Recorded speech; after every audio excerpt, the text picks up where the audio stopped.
I think this is capped off one of the greatest runs in hip hop history as far as dropping albums, putting out good quality music. Uh, you got so many hits. I could ask the same question for every song. Who was the first person you let hit this beat, and when did the hook come in and just break everything? Just tell me. That beat was for Serve Soldier record. Okay. That wasn't originally for P. Mm-hmm. That was for Mr. Serve on. And when we was about to do that record is when P walked in and was wrapping Serve album up. Like, we good, you know, we don't need no more records. So that was originally done. That was going to be Mr. Serve on Soldier record. Okay. So But it didn't happen because P pretty much put the brakes on the album because he felt that he had enough songs already. okay. I think this is the song that took No Limit global, like just all over the place. I'm not gonna say it's a crossover, but it was borderline to where Okay. it could have been street or Yeah. it was the cleanest we was gonna get to radio based on the type of music we was putting out. Yeah. Okay. Okay. So With that studio session, cause everybody came on there, everybody was spitting. the only person who wasn't in that session was Mystical, Okay. because he was out of town doing shows. So P was like, the order of those songs, he was like, of course, you know, he did the hook. He had his verse done, but it was based on whoever came up with the verse first, that's how it went. Straight up. Yeah. Man, they cut the fool on that, man. But what was so funny, like after everybody laid their verse, Mystical came in when he got in from out of town and they played it. Craig B engineered the session for the Mystical part. So Craig B was up in there. I think Craig B mixed that record too. Mm-hmm. So Craig B was like fooling with it. Mystical walked in like, man, what the fuck that is? Straight up. Nah, I gotta get on that. Yeah. And Craig B was like, nah, Jack, this song finished. You're like, oh no. At the Riverboat, hallelujah. Yeah, he went to work on that one. Say, Pete, man, they got to fucking make us their own record, bro. I want to get on that bitch. Craig B don't want me to let me on the motherfucker, right? Mr. gave Craig B the phone, whatever P said. Yeah, man, come on, let's go and do it. Fuck. So we talk about things changing about it. Mm-hmm. Did anything change like after that? Like as far as your name production wise? Nah, because like you gotta understand, like early, like they wasn't really shouting me and Moby name out on records. Yeah. Or Craig B Beats by the Pound and thing. But it's just that when that fucking record dropped, they had to hit the album first though. Yeah, Ghetto Dope was crazy. You know, because that was crazy. That was a dope album. That's when people started like pretty much reading the credits. But the thing about it was always Beats by the Pound. Yeah. You know what I'm saying? So it really wasn't like, it would say KLC Beats by the Pound, but like my name itself is not bigger than Beats by the Pound. Beats by the Pound is a brand. Yeah. You know what I'm saying? So, yeah. But when it got to the point to where like people really didn't start finding out until later. Yeah. You know what I'm saying? To where like, and it pretty much started from, see at that time when we was doing records, it started from within the industry and like artists and producers. Like if an artist, they'll go read and say, man, who did that beat? I need to find out. Yeah.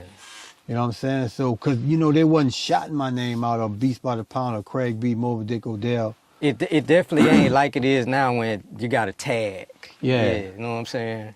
Like you got a tag. Which I really never did like tagging my beats anyway. Yeah. because I had a sign when motherfuckers heard it, like, yeah, that's a KLC beat. You knew. You You knew. knew. Yeah. So, but and then certain artists, like, they really don't like keeping tags on their beats from artists, like it.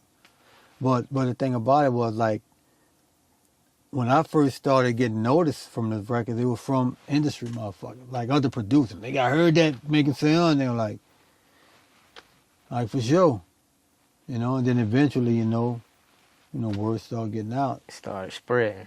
Yeah. I'm a credit reader. I'm one of them dudes where like I would hit Sam Goody on Tuesday, Right. buy everything. I can't move my car for 15 minutes till I see who mixed it, who played the bass, everything. You know what I'm saying? So I've been new, like what was going on. But yeah, that's crazy. So who was saying something to you in the industry? Like, yeah, man, I heard that funk. Like, who was somebody that? The first person that I can remember,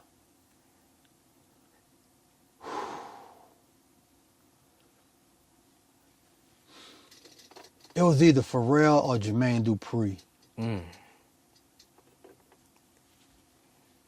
It was either Pharrell or Jermaine Dupri. Because I remember the moments, but I'm trying to think about the time. But I remember one time, the Producers Awards for The Source. Mm-hmm. And that was I think that was in 99. It was in 1998 Producers of the Year, but it was Beats by the Pound, the Neptunes, Premier, Timbaland, and Swiss. And That's great company. I remember I think Swiss won it that year. And